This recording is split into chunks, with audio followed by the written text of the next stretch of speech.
Bom dia a todos. Obrigada, Luciana, aí pelas orientações, né? É muito bacana os nossos encontros aqui do IDTC às sextas-feiras. Isso realmente a gente vai manter como vai se transformar em uma tradição do IDTC, né? E agradeço a presença de todos. Hoje a gente tem mais uma manhã muito especial, que a gente aí, de alguma forma, está trazendo questões que já são questões que, em matéria tributária, já geram muita discussão, e agora, com a reforma, a gente, de alguma forma, tenta debater, discutir, entender um pouco mais, diante das informações de reforma que temos, né? Porque ainda é tudo muito incipiente, e a gente sabe que ainda muitas coisas virão e muitas coisas vão provocar aí alterações. Mas antes da gente entrar no tema, apresentar a nossa convidada muito especial, eu queria falar um pouco sobre o DTC para vocês, para que todos entendam qual é o perfil do nosso instituto. Ele é um instituto que nasceu justamente das nossas indagações, né? Conversas entre amigos que, olha, eu tenho tanta dúvida disso, eu tenho tanta dúvida daquilo. Então, nos faz realmente um Instituto de Direito Tributário contemporâneo por conta disso, né? A nossa ideia é sempre um bate-papo, sempre uma troca de ideias com profissionais de várias áreas, de forma muito democrática.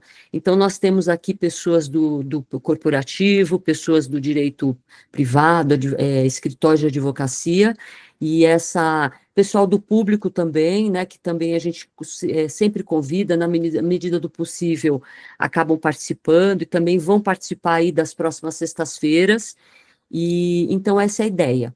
E principalmente porque e dentro desse perfil democrático, né, um perfil de amizade, de troca de ideias, a gente coloca à disposição de todos que estão aqui sempre, que participem dessas sextas-feiras. Então, é óbvio que nós, como diretoria, né, a gente trabalha a gente encabeça, a gente acaba conduzindo, etc., mas isso não é uma prioridade, isso não é feito só por nós.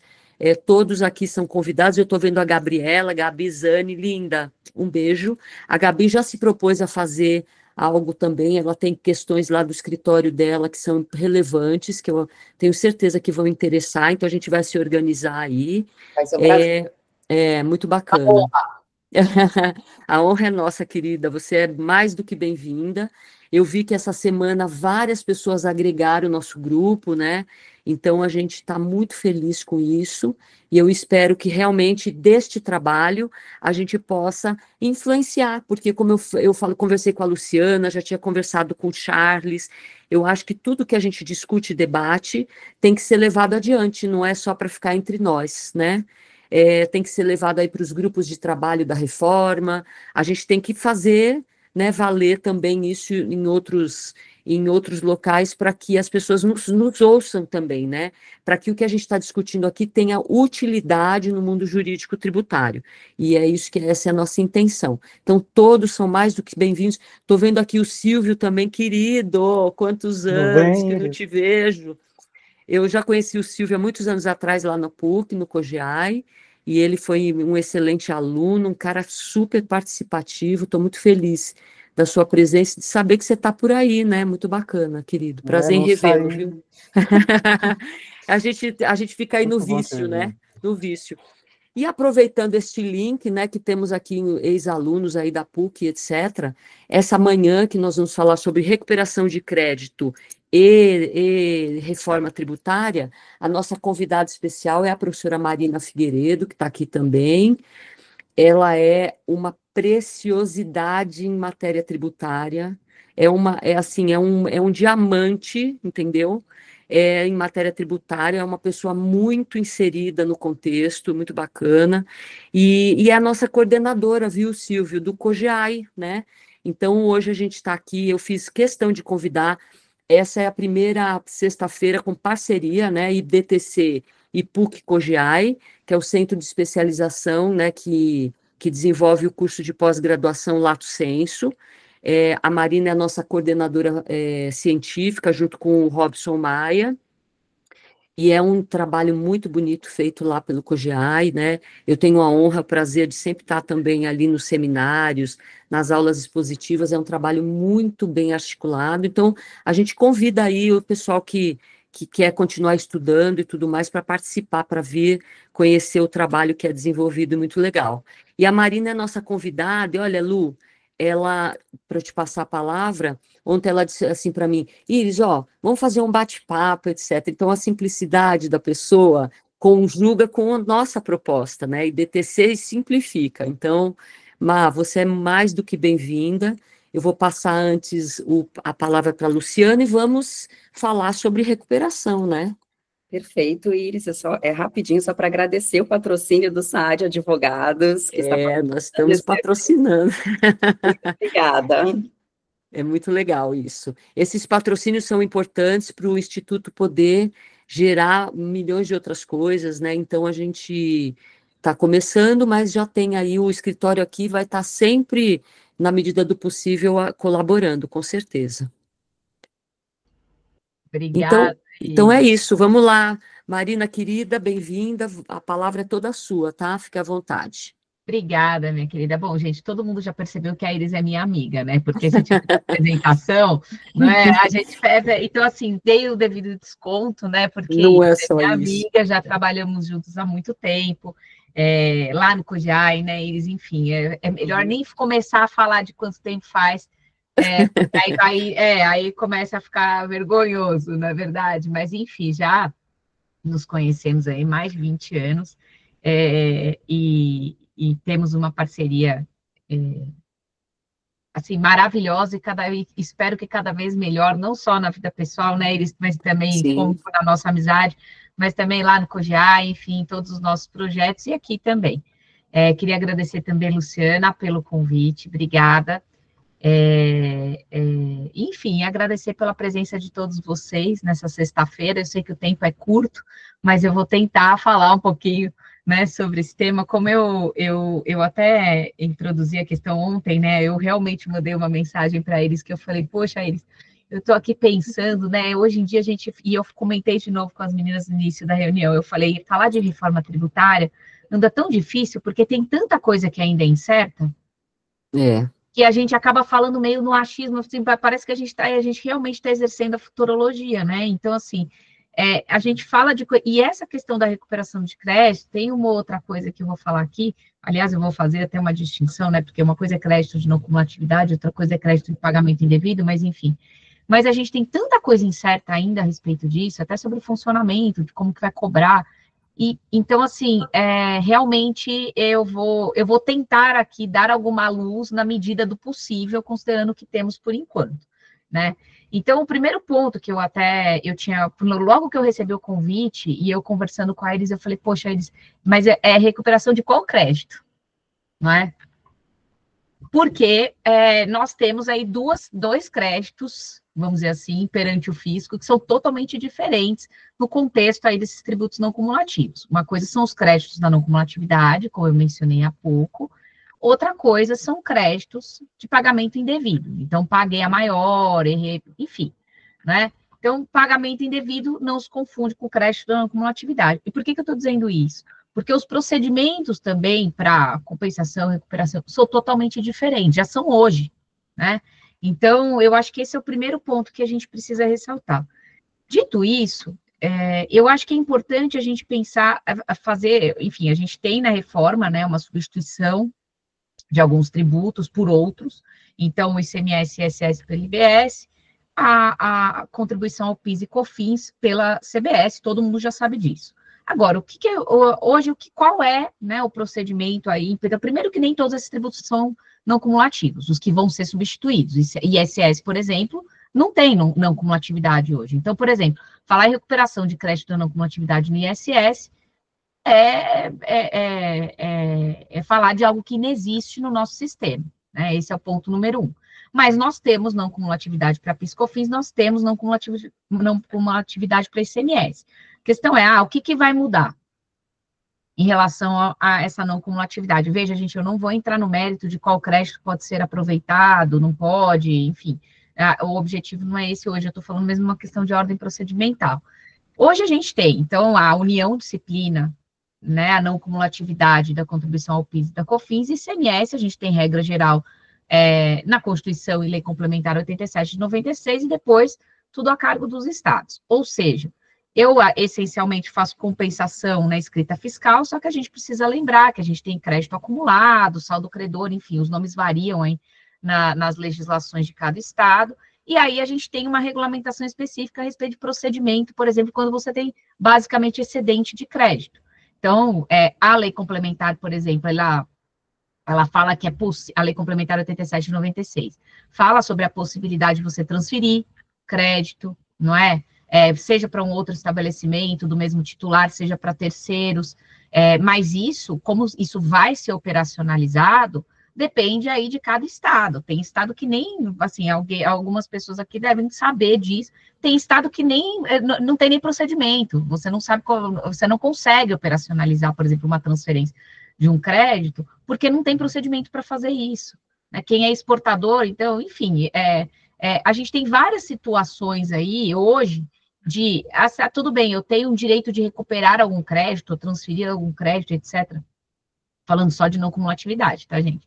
E eu tenho cada estado ou Distrito Federal disciplinando a questão de uma maneira diferente, se é que disciplina, porque alguns nem isso, e aí eu tenho uma dificuldade imensa para operacionalizar aquele direito que está lá previsto na Lei Complementar 87 de 96. É a mesma coisa, por exemplo, com o ICMS-ST.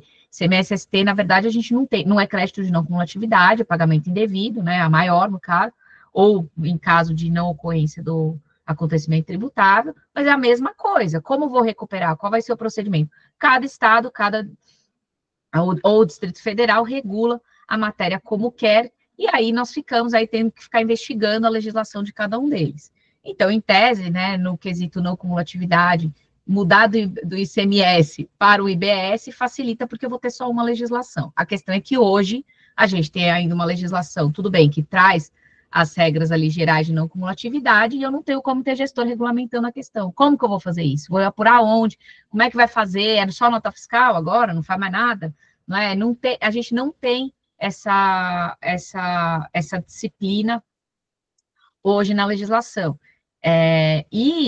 No caso da contribuição ao PIS e a COFINS, veja, a gente tem um procedimento hoje, será que esse procedimento vai ser o mesmo para a CBS? Porque se eles pretendem unificar ali algumas questões em relação à não cumulatividade, eu não sei como é que eles vão dar, que tratamento que eles vão dar no final das contas. Por que eu estou dizendo isso? Hoje, por exemplo, quando eu vou recuperar um crédito, não cumulatividade da contribuição ao PIS e da COFINS, não é? Eu vou recuperar, vamos supor que eu tenho crédito excedente, passou o trimestre, eu posso fazer um pedido lá perante a Receita via Perdicomp e fazer a compensação desses créditos, não é? Posso até receber em dinheiro esses valores. Isso vai valer para a EBS? Eu vou falar sobre para a CBS, eu vou falar um pouquinho sobre a Lei Complementar 214, o que a gente tem por lá, né? Mas, assim, veja, em questão procedimental, ao que parece, isso não vai mais existir.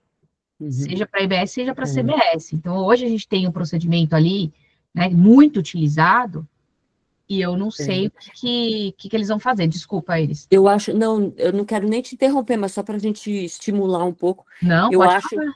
Eu acho que é isso. Eles não têm a intenção de manter, né?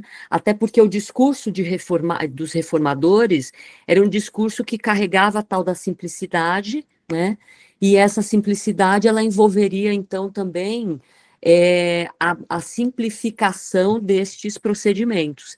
A gente sabe que o crédito, assim, na verdade, os créditos que são judicializados, né, eles são mais demorados, mas eles têm eles pontuam muito mais as devoluções de maneira muito mais satisfatória do que esses créditos escriturais e etc., que a gente vai manipulando contabilmente, etc. Então, me parece que eles querem realmente abandonar isso, a parte judicializada, pelo menos pela lei complementar, o comitê gestor diz que é ele que vai autorizar as habilitações de crédito, por exemplo, né? Então, isso justifica, então, uma legitimidade do comitê gestor para uma discussão em relação a isso. A gente ainda não sabe, isso tudo é incerto, né? Mas os créditos, Marina, você não acha o seguinte, que os créditos, veja, assim, a gente não tem um milagre tributário, né? Não existe milagre, temos que recolher tributo, porque no passado as pessoas perguntavam assim, doutora, como é que eu faço para não recolher tributo, né? Era uma pergunta recorrente aí para os escritórios, para todos. Ainda tem gente que pergunta isso. Então hoje você olha para a cara da pessoa e fala, olha, querido, não tem como, nós todos temos que recolher. Agora, o que a gente tem que fazer é um planejamento, uma programação para recolher o que é certo a ser recolhido, nem a mais e nem a menos, é isso que eu penso. E aí as recuperações estão dentro desse contexto. Então, a recuperação é o melhor mecanismo para o contribuinte tributário, quer dizer, ele não tem outra saída. O que vai amortizar o pagamento justamente são as recuperações, né? E por isso que a reforma vem com essa proposta de compensação ampla, né? Mas como é que isso vai estar? Você vê, até no cashback eles propõem uma compensação, uma parte compensatória, né? O cara paga, mas devolve para ele. Ele paga, ele recebe R$ 700 por mês, acho que é isso, né, gente? Então Agora eu já não lembro mais. Parece que é uma famílias de pouca renda, acho que é até R$ 700, e aí ele vai pagar, mas imediatamente o sistema devolve para ele, tipo o sistema Pix, né? Devolve imediatamente. Vamos ver se isso vai funcionar. Era isso que eu ia falar, eu quero ver se vai funcionar, porque assim, eu vou falar daqui a pouco da parte de pagamento indevido, que tem lá assim, devolvo em 3 dias. Gente, eu nunca vi devolver. Assim, no Brasil, gente, vamos lá, a gente está falando da nossa realidade. Se alguém acha mesmo que o governo vai te devolver em 3 dias um crédito, assim, a gente não consegue, assim, para você fazer pedido assim, você tem lá ação judicial, trânsito em julgado, reconhecido o crédito, você demora não sei quantos séculos recuperar esse crédito, então assim. Mas, enfim, mas eu acho que você tem total razão, né, Elis? Porque, assim, realmente, veja, hoje, por exemplo, se você conversar com qualquer empresário, enfim, ou seu jurídico interno, ou setor fiscal, você tem, assim, todo mundo fazendo PERDECOMP, por exemplo, para poder recuperar crédito de não cumulatividade de PIS/COFINS, por exemplo, não é? Mas tem um monte de gente com crédito presumido, não sei o que, para resumir, muita gente acumula crédito e hoje paga imposto de renda, até com a contribuição previdenciária, CSLL, com crédito de não cumulatividade do PIS e da COFINS. Isso. Assim, esse procedimento, então assim, eu vou ter CBS no lugar, mas esse procedimento, até pelo que a gente tem, e eu vou falar depois sobre isso, pelo que a gente tem hoje na 214, isso não vai desaparecer, né? Então, assim, veja, todo mundo discute o impacto da reforma em termos de, com a carga tributária desses tributos, desses novos tributos em relação ao que vinha antes, e qual vai ser o impacto dessa carga? Eu falo, no caixa da empresa. Você ouve falar muito sobre o impacto de split payment no caixa da empresa. Eu falo, gente, não é só split payment. Hoje, se você, é o que eu estou falando, qualquer, assim, a não ser quem está no regime cumulativo de PIS/COFINS, né? Mas, assim, a maioria que está no regime não cumulativo vive de pagar outros tributos federais com crédito da não cumulatividade do PIS e da COFINS. Isso vai acabar. Ou seja, você tem outro impacto que é esses outros tributos aí que você vai ter que passar a recolher, porque você não vai ter mais crédito para fazer compensação. A compensação cruzada, né, Marina? Exato, né? Que hoje é o que eu falo, é muito utilizado. A gente pega o setor de agropecuário, mas não só eles, entendeu? A gente tem uma série de outros aí que faz compensação dos seus tributos, enfim, né, vamos dizer assim, diários, né, os outros tributos federais, com crédito de não cumulatividade da contribuição ao PIS e da COFINS. Então, assim, com a reforma tributária e o que se avizinha aí, né, considerando a Lei Complementar 214 e essa unificação de regimes, isso não vai ser mais possível. Então, essa é outra questão que eu acho que precisa ser considerada para todo mundo, né? Porque eu falo assim, tanto para o empresário quanto para os advogados que fazem, que respondem às suas consultas, o setor fiscal, etc., enfim, o jurídico interno, porque vai ter um impacto econômico aí enorme. Veja, que é uma questão que não tem relação com o valor que está sendo cobrado de CBS ou de IBS, não é? Mas, assim, é uma questão hoje de operacionalização, de recuperação de crédito de não cumulatividade que simplesmente não vai mais existir, não é? Então, enfim, mas assim, veja, então, não cumulatividade hoje, como eu mencionei, temos essas variações aí nos estados e Distrito Federal no que diz respeito ao ICMS, o PIS e COFINS, a situação é essa que eu mencionei, e vamos ter algumas modificações que eu vou comentar depois. Sobre pagamento indevido. Pagamento indevido, eu acho que a gente precisa lembrar que, primeiro, a gente tem para recuperar o pagamento indevido, portanto, falar de procedimento para pagamento indevido, primeiro eu preciso falar sobre como eu vou reconhecer o pagamento indevido, né? Então, a Iris já mencionou, uma das situações é a propositura de medida judicial, né? Então, enfim, vou ao judiciário para que ele reconheça o pagamento indevido, mas também posso tentar isso na esfera administrativa. Aí, o nosso desafio, de novo, no caso do ICMS, é investigar todas as legislações para ver quem permite, quem não permite algo nesse sentido. Veja o caso do ICMS-ST, por exemplo, que eu já mencionei. No caso federal, enfim, nós temos aí uma possibilidade de operação desses pagamentos devidos também via sistema Perdecomp, e não só para contribuição ao PIS e a COFINS. De novo, isso também vai mudar. Então, o que eu quero dizer é, a propostura de medida judicial vai mudar? Não, não vai. Eu posso continuar indo ao judiciário. O problema é qual judiciário, né, Iris? Aonde? Sim, aonde? Qual é a quem legitimidade, né? As legitimidades. Não, olha, a gente está numa situação, eu não sei nem que justiça que vai julgar. Eu não sei onde que eu vou propor ação. Para quem não sabe, existe um movimento do TRF, que começa aqui, TRF Terceira Região, estão pleiteando a legitimidade tanto da CBS, que já é normal, quanto do IBS também. Então, o TRF, os tribunais regionais estão pleiteando essa legitimidade. Mas existe um embate muito grande, porque imagina a perda de receita dos tribunais de justiça, e como é que isso é praticamente incompatível. Inclusive, o ministro, um dos ministros do STJ, no IDEP, ele comenta, ele fala, gente, isso é muito delicado, né? Não é possível. Mas, de qualquer forma, não está definido, né? Para onde vão essas discussões. Não, então, assim, hoje o primeiro desafio, por exemplo, se eu quero discutir, né, um recolhimento indevido judicialmente, é não saber nem onde propor a ação.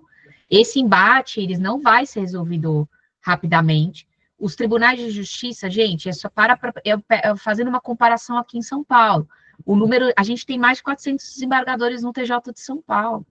E aí, eu falo assim, tudo bem, não são todos das câmaras de direito público, mas se a gente pegar o número de câmaras de direito público que a gente tem julgando ICMS e comparar com o TRF, aqui da Terceira Região, a diferença é absurda. É muito mais gente no TJ, justamente porque o contencioso é maior. E aquela história de que não vai existir contencioso, né, gente? Pelo amor de Deus, isso é mentira. Não vai. Não sei que tamanho que vai ser, se vai ser o mesmo que nós temos hoje, etc. Mas, assim, alguém vai propor medida judicial. Então, hoje, a gente tem um embate entre os tribunais, isso não está resolvido, não se sabe nem como isso vai ser disciplinado, porque, na verdade, precisa ter até emenda constitucional, dependendo da situação. Tem gente que queria criar um tribunal novo, não é verdade? Então, assim, nosso primeiro desafio aqui, feitos essas discussões de ordem política, né? Mas, assim, o nosso primeiro desafio não sei nem onde propor ação. Contra quem? Também temos um outro problema, porque, assim, contra quem que eu vou propor ação? É o comitê gestor?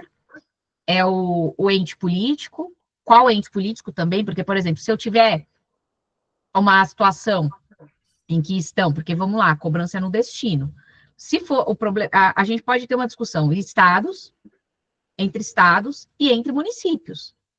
Então, eu posso falar assim, não, eu acho que é devido para o município X, não para o Y. Gente, isso tem reflexos, por quê? Porque a alíquota de referência, por exemplo, dei 2 municípios dentro de um mesmo estado, muda o cálculo se a alíquota de referência dos municípios for diferente. Então, isso pode implicar na necessidade de devolução de um determinado valor, se o município para o qual eu entendo que o tributo é devido tem uma alíquota menor. Então, assim, onde que eu vou, contra quem que eu vou entrar com a ação? Eu vou brigar com o município, eu vou brigar com o estado, com os dois, eu vou brigar com o comitê gestor, eu boto a União no meio, porque não sei, não é? Eu estou aqui, brincadeiras à parte, mas veja, isso é uma incerteza para nós a Iris, a gente gosta muito de processo, né, Iris? Veja, essa é uma pergunta que os alunos me fazem em sala de aula, eu falo, gente, eu não sei. Eu não sei. E não é eu não sei porque eu não vi a legislação e eu preciso fazer uma pesquisa lá para depois de responder. Tipo, eu não sei porque não tem. Assim, realmente não tem resposta para essa pergunta hoje. Ô Marina, eu arrisco até colocar aqui em jogo também para todos que nós estamos em pleno sistema de multiportas, né? Quer dizer, uma utilização muito subsidiária de outras coisas para tentar solucionar esses conflitos de forma mais rápida. Então, a gente tem aí, né, vários formatos, um deles é a arbitragem. A arbitragem ainda não houve aprovação da PL, né, 2483, mas será aprovada e a gente precisa entender, e assim, a arbitragem seria uma excelente saída para a matéria tributária. Só que até para isso, como é que a gente tem um problema de identificação de sujeitos aqui muito grande, que não foi definido na emenda constitucional, não foi definido na Lei Complementar 214, e estamos aguardando o PLP 108, talvez traga alguma coisa que seja útil para nós nesse sentido. Então, não é a questão de judicializar ou não judicializar, é a questão que, para qualquer outro mecanismo de solução de conflito, eu tenho uma ausência de sujeição, de sujeições aí, porque é complicado, né? Porque você veja que, assim, é o que eu falo, né, Iris, assim, a gente tem um problema, porque você entra numa situação assim, você não está mais discutindo, que ação que eu proponho, será que é uma discussão corrente, né, entre nós, eu vou propor uma ação ordinária, eu vou fazer um mandado de segurança, vou impetrar um mandado de segurança, veja, gente, eu não consigo nem chegar nessa parte, porque eu não sei nem onde que eu proponho a ação, eu não sei quem que eu coloco no polo passivo, né, a gente, assim, sinceramente, nós estamos tratando aí no achismo. E como não tem cobrança ainda, por exemplo, não dá para falar assim, não, mas olha, aqui o pessoal entrava contra o fulano A, contra o comitê gestor, e a justiça falou que não era. Então, agora está todo mundo colocando lá o Estado ou o município, etc. Isso não existe, a gente não tem essas discussões. Então, assim, a gente está numa situação realmente de não saber como responder esse tipo de pergunta. E mesmo colocando os três, tá, eu boto o comitê gestor, o Estado e o município, e aí, de qualquer forma, eu continuo com um problema de jurisdição muito grande. Eu vou para os tribunais regionais federais ou tribunais de justiça? Exato. E se eu optar pelo Tribunal de Justiça, o tribunal falar, não, se tem o comitê gestor, tem que ser... Então, quer dizer, eu lido com uma coisa muito, muito desagradável, que é essa insegurança, isso é muito inseguro, né? Então... Exato, e assim, eu acho que a gente está falando aqui de pagamento indevido, né, Elis, mas poderiam ser outros os problemas, né, a serem discutidos numa medida judicial, e veja só, estamos aí há poucos meses do início da cobrança de IBS, e se eu achar que tem algum problema, eu não sei nem aonde que eu vou para pedir socorro, vamos dizer. Tem um outro contraponto também em relação à sujeição, que é justamente a aplicação do artigo 166 do CTN, porque assim, quando veio a reforma, eu tive uma informação que eu acho que que seriam revogados vários artigos do CTN, né? Um deles, o próprio 166, porque o 166, para quem não sabe, sempre criou um entrave para as recuperações de crédito, porque ele diz assim, você tem que demonstrar que você assumiu o pagamento, né, ou que você tem autorização por quem assumiu para pleitear. Então, a sua legitimidade, ela gira em torno dessas afirmações. Então, veio a notícia de que esse seria um artigo revogado, mas até agora também não tivemos nenhuma notícia, né, gente? Não, Iris, ele não só não foi revogado, como ele é mencionado expressamente na Lei Complementar 214, que era o próximo ponto que eu ia mencionar. Porque o que acontece? Se vocês forem olhar no artigo 38 da Lei Complementar 214, ele diz assim, eu vou ler, ele é pequenininho, né? Então, ele fala assim, em caso de pagamento indevido a maior, a restituição do IBS e da CBS somente será devida ao contribuinte na hipótese em que, e veja que os requisitos são cumulativos, tá? A operação não tenha gerado crédito para o adquirente dos bens ou serviços e tenha sido observado o disposto no artigo 166 do CTN. Ou seja, do jeito que porque assim, gente, vamos parar para pensar, né? Nós estamos falando de uma não cumulatividade ampla, em tese tudo dá direito de crédito, eu não vou entrar em situações específicas aqui, mas o resultado é o seguinte: todo mundo que está naquela cadeia necessariamente tem que repercutir. São tributos que, pela sua própria natureza, eu tenho que repassar o encargo para a pessoa que compra o produto ou que contrata o serviço. Então, eu necessariamente repasso o encargo para essa pessoa para ela poder tomar crédito, não é? Aí você fala, não, e no final da cadeia? Né, a pessoa que vende para o consumidor final. Do jeito que a coisa está desenhada hoje, sem entrar nos detalhes a respeito desse assunto em razão do horário, eu sou obrigado a repassar o encargo financeiro para o consumidor final. O resultado é o seguinte: eu não tenho como recuperar pagamento indevido a maior do jeito que a legislação está desenhada hoje. Basicamente, pagou a pessoa, primeiro que teve que tomar crédito, né? Porque se não tomou é porque eu vendi para o consumidor final e ele não tem direito de crédito. Só que eu sou obrigada a repassar o encargo para ele. Ou seja, eu caio numa situação ou na outra, né, daquelas previstas no dispositivo, e não consigo fazer a recuperação do valor pago indevidamente. Não é? Eu acho que a Gabi tinha levantado a mão. Ai, Gabi. perdão, eu não vi. Não, gente, imagina, é só para colocar essa questão da jurisdição que vocês estão falando, ela é muito interessante, né? Porque a gente tem casos que, por mais que você não tenha cobrança em 2026 e tenha que cumprir obrigações acessórias, tem casos na legislação que você quer ver uma equiparação. Um caso que eu estudo de associação de condomínios, de associação de moradia com condomínios, que tem a disposição de um e não tem a disposição de outro. E se você quiser entrar para ter alguma elucidação ou equiparação, você não consegue. Não consegue. Você não consegue nem para discutir a obrigatoriedade ou não das obrigações acessórias, né, nessas entidades integrativas. Isso é muito grave, porque a gente está sem acesso à justiça, né? Bem, na verdade, é isso.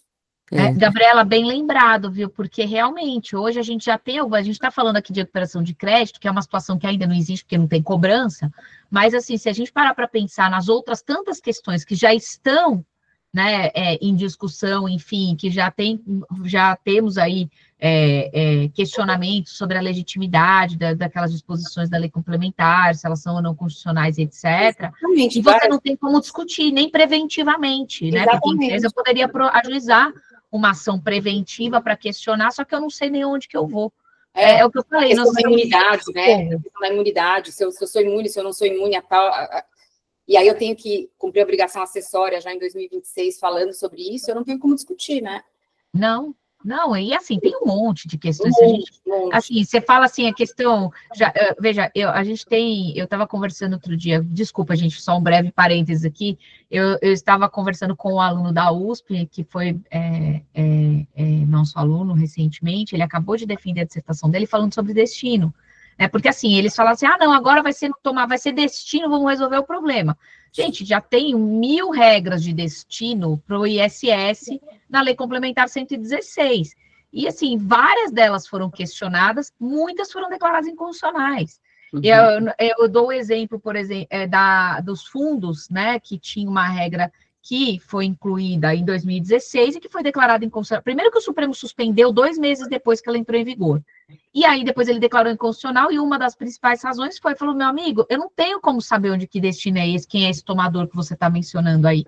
Então, assim, a gente não consegue, você já tem discussão a respeito desse assunto, eu não sei nem para onde a gente está sem socorro, realmente a gente está sem acesso ao Poder Judiciário, porque eu não sei que Poder Judiciário é esse que vai julgar o meu caso, né, e é grave. Tem prestações, tem situações que o destino é multifacetado, né? Eu trabalho com empresa musical Fonogramas.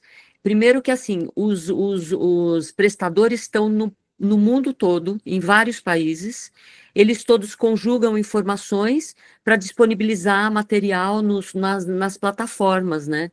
Então, Spotify, Deezer, etc, etc. E aí? Qual é o destino de tudo isso? Todos nós, todo mundo, quem vive aí sem ouvir uma musiquinha, não é mesmo? E aí, qual é o destino? Então, assim, é muito delicado. Aí, isso aí vai ser uma coisa que o pessoal até tem nos questionado, e eu fico com aquela cara de traquinas, né? porque a gente fica numa vergonha só, né? Mas de qualquer porque parece. Mas dá vergonha mesmo, porque você tem que falar que você não sabe. A pessoa fala assim, não sabe porque não leu? Não, eu não sei porque eu não sei. Porque não tem ainda, porque não temos essa disponibilidade. Né?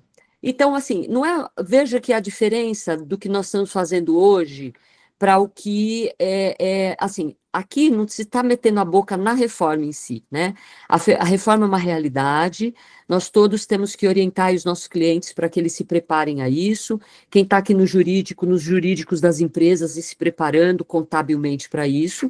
Essa é uma realidade, não dá como negar, mas o que a gente gostaria de ter mais informações para a gente ter propriedade para conversar mais sobre essas questões, né?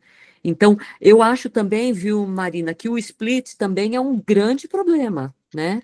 Ele propõe ali um fracionamento que aparentemente ele tem aquela função de já pagar o tributo, né, no início da cadeia, aquela coisa toda, e dependendo até da situação, ele pode inclusive reverter, né, devolver valores que foram pagos a maior, o que aparentemente resolveria o problema da recuperação de crédito no sentido que a gente está falando agora, sendo escritural, né, sendo fiscal ou recuperações judiciais. Mas como que isso vai se dar, né, sistemicamente? Exato, Iris, que era exatamente o ponto que eu ia tratar em seguida, porque eu falo assim, vamos lá, gente.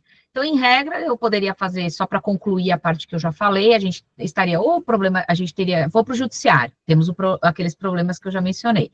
Ah, não, quero recuperar administrativamente. Hoje isso é possível, por exemplo, no caso da contribuição ao PIS e da COFINS, perdecontas utilizadas largamente para isso, né? Às vezes você faz retificação de DCTF, aparece um crédito, você vai fazer perdeconta para poder compensar contra o débito.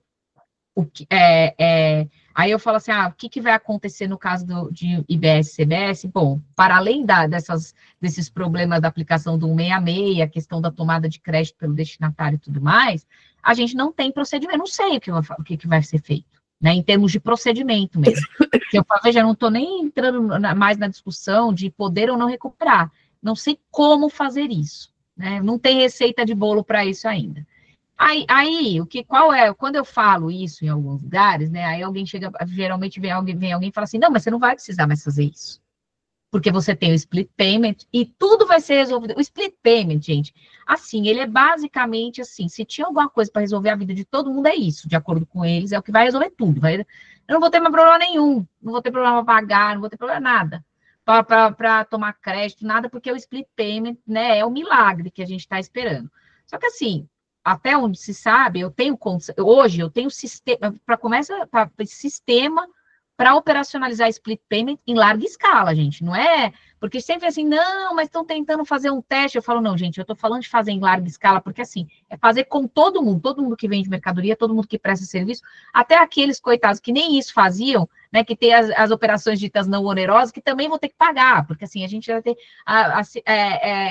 pagamento desses tributos e inúmeras outras situações que antes não incidiam nem ICMS, nem ISS, não é? Então, enfim, o que eu estou falando assim, o número de operações e prestações sujeitas à incidência do tributo é muito maior do que a gente já tem hoje. E se a gente for olhar para o que a gente tem hoje, eu acho que a gente não tem split payment para cobrir tudo isso, não é? Então, em termos de sistema, não sei o que vem, não sei o que eles vão fazer. Mas, enfim, o que acontece, né? Lá na Lei Complementar 214, eu estou falando aqui do split payment, gente, porque a gente tem duas modalidades de split payment, mas eu estou falando daquela modalidade em que ele faz a retenção considerando o valor destacado em nota, né? Porque tem uma outra modalidade lá que ele faz, é basicamente um valor presumido, depois vai fazer a apuração, enfim. Mas, basicamente, o que acontece? Primeiro que eles transferem para os meios de pagamento, não é? A responsabilidade pelo recolhimento do tributo. Então, não é nem quem toma o serviço ou compra a mercadoria, nem quem presta o serviço ou vende a mercadoria que vai fazer o recolhimento. E aí, ele, de acordo, né, com a legislação, basicamente esse meio de pagamento, ele vai lá e recebe a nota fiscal. Tem um valor destacado na nota fiscal. Ele vai fazer uma consulta a um sistema do comitê gestor, que não existe, para verificar créditos, para verificar se esse débito já teria sido extinto por compensação com créditos do contribuinte, Se ele verificar que não, aí ele faz a retenção e recolhe o tributo devido, não é? E aí, de acordo com a legislação, não é? Na hora de liquidação financeira, ele vai pegar, se eu verificar depois, não é? Que houve pagamento a maior, em 3 dias, gente, gravem este prazo, 3 dias, eles vão devolver esse valor. Gente, assim, primeiro problema, porque aqui a gente está falando, a gente tem um problema de não cumulatividade e pagamento indevido, os dois juntos no mesmo, e eu estou falando aqui de split payment, porque de acordo, né, ou seja, a ideia de quem propôs a reforma e no momento da aprovação da reforma, é que o split payment seja regra, não a exceção. E aí, então, o que eu tenho? Primeiro, operacionaliza a não cumulatividade, quem faz, mediante uma consulta pelo meio de pagamento ao sistema do comitê gestor. O comitê gestor, gente, nem existe direito.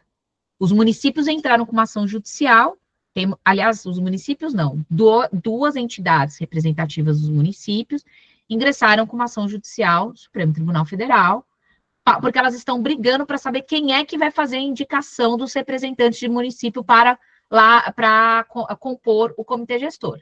Ou seja, não tem hoje representante de município no comitê gestor. O que por si só é um problema, porque assim, eu estava até conversando com uma outra aluna outro dia aqui na PUC, ela falou assim, porque os estados, eles meio que fizeram um comitê gestor provisório com representante dos estados. Só que qual é a legitimidade deste comitê gestor, nestes termos, para disciplinar qualquer coisa? Já que não tem representante, né, dos municípios. Então, veja, isso pode gerar questionamento sobre tudo que for feito enquanto não tiver representante do município ali. Dito isso, se eu não tenho nem comitê gestor direito, se os entes estão brigando para saber quem é que vai representá-los no comitê gestor, vocês acham que eu tenho um sistema para que o meio de pagamento consulte para ver se você tem crédito para compensar o seu débito lá da operação ou prestação? Não é? Não tem. Luciana, pode falar. Estou ansiosa para falar isso. Parece, Marina, me confirma se é isso mesmo, que em outros lugares do mundo também tentaram a mesma coisa e nunca que conseguiram isso nesse prazo que estão colocando, é isso? A gente já tem, teve, eu tive uma, desculpa, eles podem falar. Não, só para contextualizar, a República Tcheca adotou, a Itália adotou, por sinal a Itália foi uma das primeiras, Polônia, Bulgária e Romênia, né? Mas a notícia é que tem alguns desses que já estão abandonando o split porque ele é ineficiente. A ideia do split é evitar a sonegação, né? Porque essa dinâmica, ela é uma dinâmica que você, de certa forma, pontua as situações, né? Então, se realmente a gente conseguisse cumprir o prazo, seria ideal, mas é difícil porque é sistema, né? Sistêmico.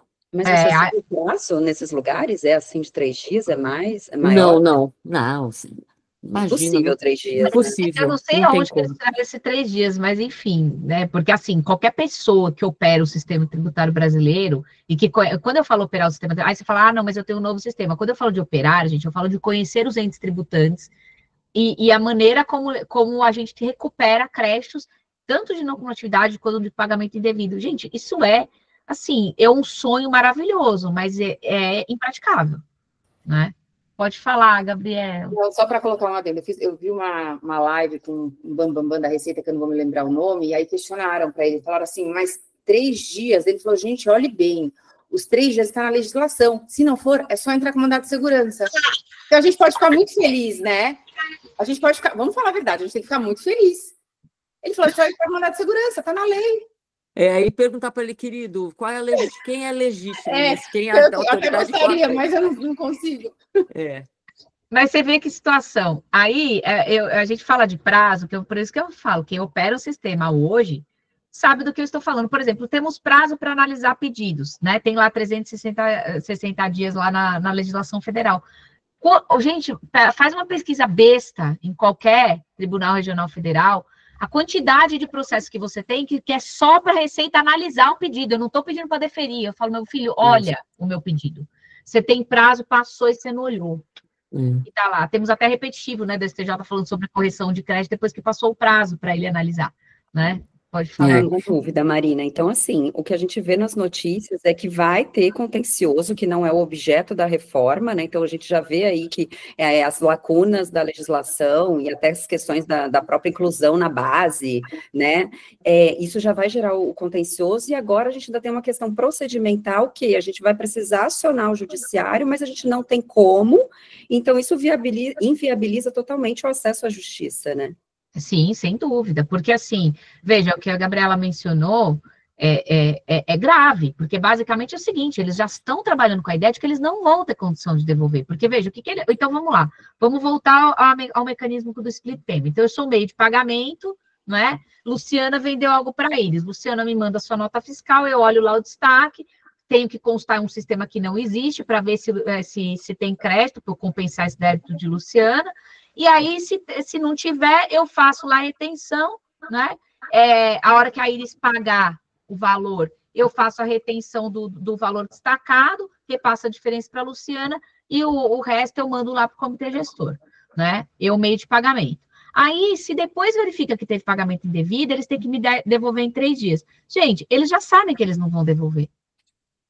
Ou seja, eu vou ter que ficar entrando com ação judicial toda hora, para ficar, porque assim, como não vai ter... Gente, vamos lá, não vai ter compensação de crédito, resumindo, você vai ter um monte de crédito que já adianta, você não pode mais, não tem mais transferência de crédito, não tem devolução de dinheiro, não tem nada, tá? Então, você só acumula crédito lá, de não cumulatividade.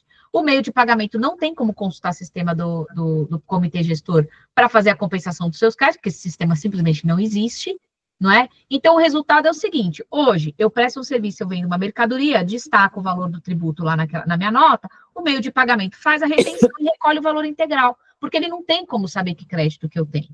E aí, depois, vai aparecer que pagamento indevido, é o a maior, por quê? Porque eu tenho crédito, gente, para compensar.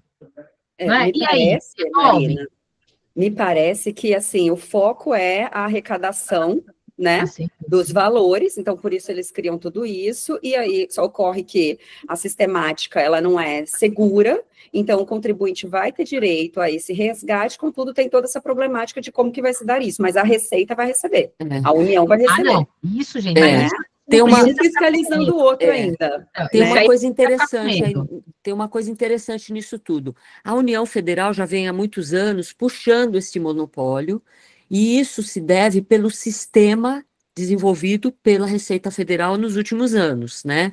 Nos últimos 20 anos. A gente tem notícia que esse sistema, CETRO, etc., é um sistema extremamente evoluído, inclusive que ele é visitado por outros países para entender a sistemática, porque, assim, a composição dos auditores da Receita Federal na sua grande maioria, engenheiros, né? Engenharia, o povo estuda muito sistema, etc. Então, a gente sabe que é um sistema muito evoluído, e esse sistema, ele foi base para a própria reforma, né? Porque essa reforma virtual, né, que se propõe, uma reforma muito sistêmica, ela precisa do sistema por trás. A gente sabe que estados e municípios não tem todos os estados e nem todos os municípios, porque alguns estados, como São Paulo, etc., né, outros estados não têm estrutura sistêmica para isso. E os municípios, muito menos. Vocês acham que todos os 5.760 municípios têm sistema para receber tudo isso, né? Então, a União vem puxando isso já há muito tempo, inclusive chamar atenção aqui desse monopólio, que ele criou muitas coisas até esquisitas, por exemplo, as MEIs, né? Microempreendedores individuais, quer dizer, aquelas pessoas que têm um trabalho muito simples ali dentro do teu contexto, manicures, alguns cabeleireiros individuais, aquela coisa toda, eles emitiam as suas notas fiscais pelo sistema das prefeituras, e de repente esse sistema mudou e hoje ele foi para um sistema da União. Então, houve o recadastro dessas MEIs todas, e a emissão de nota é feita pelo sistema da Receita Federal. Então, existe um monopólio da Receita, e a ideia, e eu acredito também que por trás, né, de tudo isso, esse sistema está evoluindo para que isso tudo chegue e de alguma forma, né, que isso funcione de alguma forma. Eu sou até otimista nesse sentido, porque se realmente esse sistema atender o que a reforma está se propondo, pode ser realmente que a gente tenha aí um movimento muito bacana de sistêmico de estudo. Mas esse que é o problema, é sistema, né, gente? A gente sabe como é que é. Teve alguém que levantou a mão? Não, Sou né? eu, tá assinatura, mas meu nome não é assinatura. Eu Eu queria. usei esse login com e-mail que eu uso para streaming, essas coisas. Não tem problema. Meu nome é Silvio Gazameu. Queria só ver, em relação ao split, se vocês estão ansiosos como eu. Se você não quer recuperar depois, você pode depositar, certo? Você se antecipa e deposita. É até um mecanismo para fugir do 66, do CPN, embora já tenha jurisprudência falando no âmbito lá do DIFAL, deixando isso meio confuso. Mas a Marina, acho que falou, que vai agregar dificuldade, vai, né? Porque eu vou precisar descobrir contra quem eu vou litigar, e eu vou ter que litigar contra o comitê, né? Para ele não splitar o valor. E daí a ansiedade será que a gente vai ter que ficar preocupado também com a instituição de pagamento? De notificar ela? Era isso. Isso é um problema. É um problema. Gente, a gente tem situação parecida, por exemplo, envolvendo IOF, tributos que são retidos por instituição financeira, mas eu estou falando em especial do IOF. Eu já tive inúmeros casos envolvendo, por exemplo, entidades imunes, que eles tinham, o que acontece? Tinha uma discussão se eles eram imunes, se eles não eram, ingressaram com medida judicial, ganharam, transitou em julgado. Qual é o problema, gente? Eu não entro com ação judicial contra a instituição financeira. Ele é um responsável tributário, ele está ali fazendo, ele não é a pessoa, ele não está me cobrando tributo, quem está me cobrando tributo no caso do IOF é a União. E aí, para conseguir fazer essa pessoa parar de fazer a retenção e o recolhimento do IOF nas minhas operações. Gente, assim, mas é um parto. Então, assim, hoje, eu acho que não estou falando mal da instituição financeira e, portanto, dos meios de pagamento, porque, assim, gente, eles também estão numa situação difícil. Porque hoje a gente tem vários casos aí, quantos casos vocês já devem ter visto, de que o que a Receita, né, o Federal, o Estadual, Municipal, vai atrás de quem? De quem tem que fazer retenção e recolhimento, né? Então, na dúvida, gente, você é um meio de pagamento, na dúvida, o que você faz? Retenção e recolhe, você vai ficar lá brigando, você fala, depois eu tomo uma multa aqui, ainda, na estratosfera, porque eu não sabia o que eu tinha que fazer, na dúvida eu vou pegar e fazer essa retenção e recolhimento. Então, assim, você agrega um outro problema no caso de ação judicial, que já existe em relação a tributos, por exemplo, como eu estou dando o exemplo do IOF, mas podia ser imposto de renda retido na fonte, e etc. Não é? Mas, enfim, eu acho que eu já estou me encaminhando para a conclusão, até em razão do horário, mas eu acho que o split payment, gente, eles enfrentaram problemas em outros países, enfrentaram.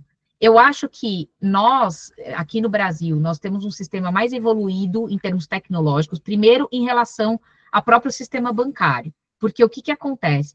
Nós temos não só concentração, né, no sistema bancário, eu vou falar que concentração entre aspas, porque a gente tem várias instituições financeiras atuando no Brasil, mas o que eu quero dizer é o seguinte, concentração no sentido de que a gente tem uma fiscalização e uma regulamentação dessas atividades muito grande por parte do Banco Central.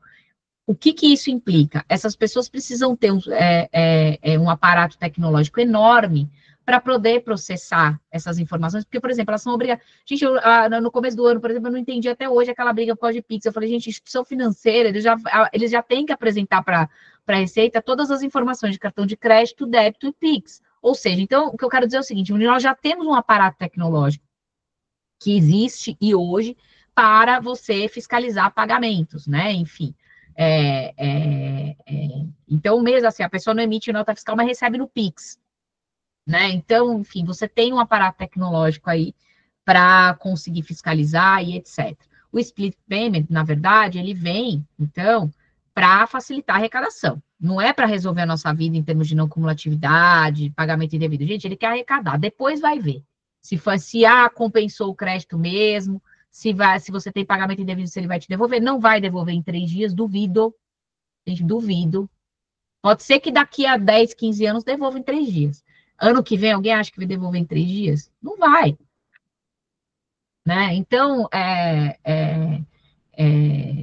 eu acho que a gente precisa ter isso em mente. Então, embora a gente tenha, pela própria Receita Federal, um aparato tecnológico robusto, que permita que a gente tenha um maior sucesso no split payment. Sob o viés do contribuinte, a gente tem dois problemas, que é, como eu não tenho nem comitê gestor instituído, eu não tenho sistema para consultar, para verificar qual crédito que o contribuinte tem, portanto, essa compensação pela instituição de pagamento, pelo meio de pagamento, vai ser impossível, o resultado é que ele vai reter e recolher, não vão me devolver em 3 dias, e eu não sei onde que eu vou entrar com a ação judicial para brigar com esse povo, para receber o meu dinheiro de volta. Porque eu vou falar, olha, eu tenho um monte de crédito, você está me cobrando, e está me cobrando indevidamente, portanto.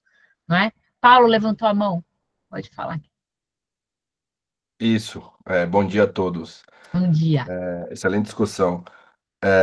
Além do split payment, a questão se não me engano, no modelo inteligente, a gente tem que ter em mente também, não só a questão do pagamento maior, mas o contribuinte vai somente ter o seu crédito disponibilizado com a confirmação do recolhimento da cadeia anterior, né, do fornecedor dele.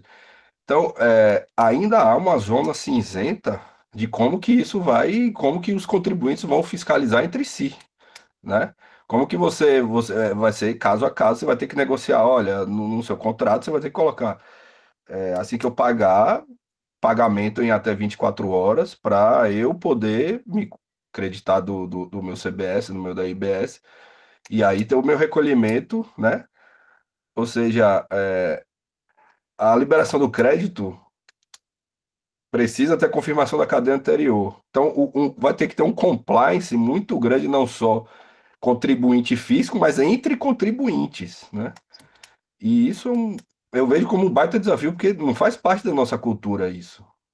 Né? Não Nossa só não cultura... faz parte, como não é nossa competência, né? Porque quem tem que fiscalizar é o Estado, é a União, Exato. o município, não eu, né? Então, mas eles já faziam isso, eles já tentavam fazer isso. Por exemplo, lembra no caso, a gente pega a nota fiscal inidônea, todas aquelas coisas, né? Então, assim, eles já vêm querendo transferir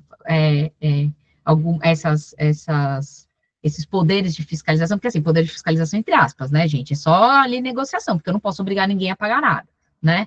Então, mas enfim, a gente tem esse problema, Paulo, você mencionou bem, realmente ainda tem esse outro problema aí no que diz, porque a gente estava falando aqui sobre a perspectiva do pagar, né, e aproveitar o crédito, mas a questão é que crédito que eu vou poder tomar, que crédito que vai aparecer lá no sistema do comitê gestor para poder compensar.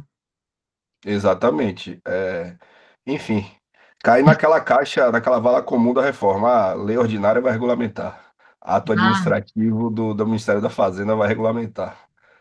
A gente está esperando, né? Eu não tenho nem comitê gestor ainda, gente. E aí, estamos em setembro já, né? Daqui 4 meses, pau quebra. Mas é que parece que o Congresso tem coisa mais importante, segundo ele, para se preocupar, né? Então isso aí tá, ó, jogado. Mas vamos lá. Desculpa, gente, tem mais gente com a mão levantada, acho que é a Gabriela. Peraí, Gabriela. Ai, meninas, vocês conseguem ver? Me perdoem. Sim, Gabriela e Ana Paula e a Ana Paula. Pronto. Obrigada, Paulo. Eu que agradeço. Diga, Gabi, sua vez, depois a gente passa para a Ana. Bem rapidinho, até com essa dúvida do Paulo. Pelo split payment, pelo que eu tinha entendido, eu só queria confirmar com vocês. Quando o fornecedor emitir a nota, ele já vai destacar o IBS e CBS. A hora que eu pagar esse serviço e consequentemente, os tributos, eu já me acredito. Não é isso? Eu não preciso esperar, porque eu que vou fazer o pagamento, né? Não, então, mas aí é que tá. Vamos lá, se todo mundo tiver no split payment, o que a gente vai acontecer? Então, vamos lá. Luciana prestou um serviço para a Iris. Iris tem que pagar a Luciana. A hora que Iris for pagar a Luciana, utilizando o meio de pagamento, supondo que Iris não tenha dinheiro no bolso, né?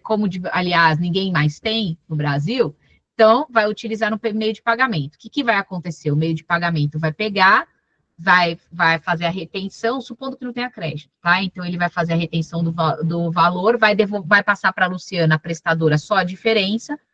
E aí, gente, o que acontece? Você já tem aqui, então, veja, em tese, quem poderia tomar crédito nessa operação não é a Iris, né? Sim. Como a tomadora.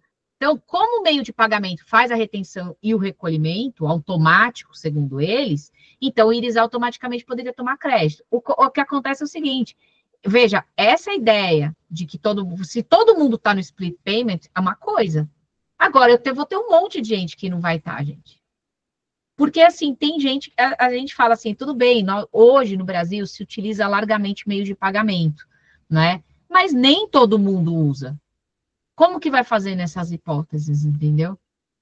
Então, esse que é o problema, porque quando todo mundo na cadeia tá no split payment, essa questão de tomada de crédito facilita, porque assim, acaba sendo, segundo eles, né? Porque eu tô falando segundo eles, gente, porque eu tô falando assim, olhando o que tem na legislação, não sei o que vem. Sim. Você né? já Mas, assim, paga e já toma o crédito, você pagou. É isso, você já toma o crédito e toca a vida, entendeu? Porque assim, eu pago, então segue a vida. Supondo que eu estou no split payment. Só que eu vou ter um monte de gente que não está no split payment. Outra coisa, eu vou resolver eu discutir. Aí vamos supor que tem, tá bom, o meio de pagamento fez a retenção considerando a alíquota do estado e do município X, mas eu acho que, na verdade, eu estou no município Y, que fica em outro estado, inclusive. Resolvi brigar, e aí, faz o quê? Aí a gente vem aquela discussão, eu vou conseguir barrar o split payment? Não vou? Aí não pode tomar crédito, aí não sei.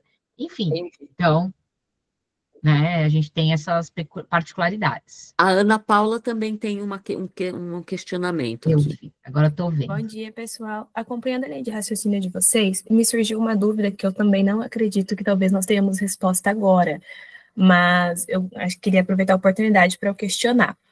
Considerando toda essa cadeia de crédito acumulado, de pedido de compensação, que pode ou não acontecer em 3 dias, né? Imaginando que não vai acontecer, vamos supor que eu comprei na cadeia anterior e essa pessoa tem muito crédito acumulado e ela não teve suas compensações. Então, o que ela vai fazer? Mover um mandado de segurança para poder acelerar isso. Só que, automaticamente, ela pode fazer um pedido de dizer, olha, eu não vou recolher o tributo porque eu tenho muito crédito acumulado e eu quero que se compense. Automaticamente, eu que estou depois dela, fico prejudicada porque os meus créditos dependem que ela faça a quitação. Vocês acham que isso é possível, que existe esse tipo de cenário, ou que isso pode não chegar a acontecer? Eu não sei se eu compreendi, Ana Paula, bem a pergunta, mas eu falo assim, a quitação a que se refere à legislação pode ser via compensação. Então, assim, se ela conseguir, por meio dessa ação, quitar com o crédito que ela tem, ela não me prejudica. O problema é que eu não sei nem se ela vai conseguir evitar o pagamento. Porque se ela tiver no split payment, e não conseguir, ao meio de pagamento não conseguir constar o crédito dela, ele vai ter recolher e acabou, entendeu? Então, assim, mas o que eu quero dizer é o seguinte, para quem não está no split payment, se a pessoa resolver discutir e o débito ficar em aberto, tá? Ou se ela conseguir convencer o meio de pagamento a não fazer retenção e recolhimento, enfim, aí você vai ter problema, porque você pagou o débito da pessoa, do prestador, do vendedor, não vai ser quitado, ele vai ficar em aberto e você não vai poder tomar crédito. Perfeito, né? Era realmente esse ponto mesmo que eu estava na dúvida. Então, automaticamente, eu sou prejudicada por conta de uma discussão que um terceiro está ali fazendo e eu vou acabar também não conseguindo alcançar os meus créditos devidos, né? Muito obrigada. Imagina, assim, é aquela coisa, né, gente? A gente está aqui na conjectura, porque, de novo, a gente envolve, assim, tudo muito lindo no papel quando a gente fala de automatização nos termos que eles idealizam. Eu só não sei se essa automatização vai ser possível naqueles termos, né? Então, enfim, mas a gente vai se ver aí as cenas dos próximos capítulos. Deixa eu chamar o Paulo, que ele também está com a mão levantada. A gente já passou, desculpa, a gente passamos do horário, né? Só para concluir, dando continuidade o pensamento da Ana Paula, eu acho que sim, isso vai acontecer muito, essa situação vai ser uma demanda. E uma outra demanda é o seguinte, uma vez que você esteja no split payment, que ainda, se não me engano, ainda não vai ser obrigatório, né, o contribuinte, mas eu acredito que no futuro breve, uma determinada parcela dos contribuintes, naquele modelo inteligente ali, né, que vai melhorar muito a fiscalização e arrecadação, eu acredito que alguns setores e alguns contribuintes serão obrigatórios, mas a gente tem que pensar o seguinte também, e o direito fundamental dele de gerir o caixa dele, né? Ele está ali com o caixa apertado e o split payment está no balcão dele. Então, é direito fundamental do planejamento financeiro tributário eu postergar um pagamento de tributo para eu fazer caixa ali para demandas mais urgentes. O fisco tem 5 anos para me cobrar. Eu empurro com a barriga aqui, alivio meu caixa ali e lá na frente eu pago com atualização e multa, etc. isso morreu, esse direito fundamental de gestão de caixa e pagamento de tributo com o split payments, né? Então, Eu acho que sim, Paulo, porque Eu se for também acho que sim. implementado do jeito que eles estão, que está previsto na legislação, você não vai conseguir fazer isso, até porque não vai ser nem você. Quem vai fazer? Porque é um terceiro, é um meio de pagamento, e ele é obrigado a fazer isso, entendeu? e Vai aí terminar assim, Paulo, é é até uma uma das Constituição, é urgências. uma discussão constitucional, né? Isso. É uma das urgências até que a gente tem falado para as empresas, para elas gerenciarem os créditos dela, para liberar fluxo de caixa, porque vai acontecer isso. Ali em dezembro de 26, quando tiver o PIS e COFINS para pagamento em janeiro de 27, as empresas vão ter o pagamento do PIS e COFINS, por exemplo, vão ter o pagamento do ACBS em janeiro, e vão precisar precisar fazer essa gerência de caixa. E o que eu entendi é que sim, acaba tudo isso. Ela não vai ter mais esse prazo que ela tinha o DARF, mas ela podia pagar depois. Acabou isso. Até porque não é ela que vai pagar, né? Quem vai levar o dinheiro aos Exato. cofres públicos é o meio de pagamento. E tem um outro detalhe também. Quem hoje judicializa em discussões em tese aí para possíveis créditos futuros e que ainda não houve decisões e tudo mais, precisa pontuar isso na sua contabilidade para ter direito à compensação futura, né? Porque existe ali na própria PL uma disponibilidade, uma disposição de que você alguns créditos de ICMS, ISS, se tiver, etc., PIS e COFINS, podem ser compensados com o CBS e IBS. Então, a gente vai ter que acompanhar isso aí também. Mas é que, assim, eu tenho uma discussão, eu tenho vários clientes, assim, com discussões de coisas específicas, de área, e que não tem decisão ainda, por exemplo, comissão, pagamento de PIS e COFINS para comissão de vendas em geral, principalmente de consórcio, isso tudo está pendente ainda, né? Então, ele tem que pontuar isso na contabilidade para ter direito a crédito. Então, são várias questões ainda. Óbvio, a gente passou aí 10 minutos e, na verdade, a gente ficaria aqui o dia inteiro conversando, né, gente? Ainda mais com a leveza desta professora Marina falando, né? Então, a gente tem... E ela é tão democrática, né? Você vê que o pessoal participou aí, né? Então, é óbvio que a gente não pode estender, mas, de qualquer forma, é um tema, viu, Luciana, que a gente vai voltar, porque a gente ainda vai ter uma evolução legislativa, até para, de repente, responder essas questões de forma mais pontual, e também porque... e também para que a gente possa também trazer algumas soluções mais pontuais, de repente até já com a reforma em curso, né? Sabendo da prática como que isso tudo vai funcionar, né? Então, eu acho que a gente tem que encerrar, né? Infelizmente. Estou com meu coração apertado, porque eu estou adorando isso aqui. Né, a gente marca outra, Marina, esperamos que você Eu volte estou à disposição, brevemente para gente, é trazer só as me chamar. atualizações para a gente. Então, vamos encerrar.